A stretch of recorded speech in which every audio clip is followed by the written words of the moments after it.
This is what we call a large reverse. This is a section that you would see on the cowl of a sprint car, or the tail of a fender, or the part of an aircraft that has like a wing root fairing on it. So let's cover this aspect of the forming tools right now. We've got a sheet of 1100 half hard 050. We'll put this in, and I'll again set the unit, back off the regulator, hit the foot control, put on the earphones.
Okay, this is a good example of a reverse made in a few minutes with the reverse dies. Depending on the air unit and the air pressure, I've set this at a moderate level to stretch it very controllably.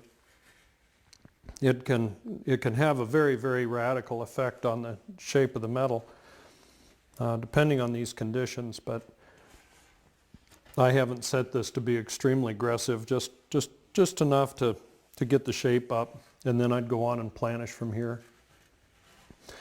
Now, if you were working a heavier section like the tail of a motorcycle fender or something like that, we'd use a heavier air unit. Now let's go on to the small fairing die, and I'll show you the small detail that can be done with those.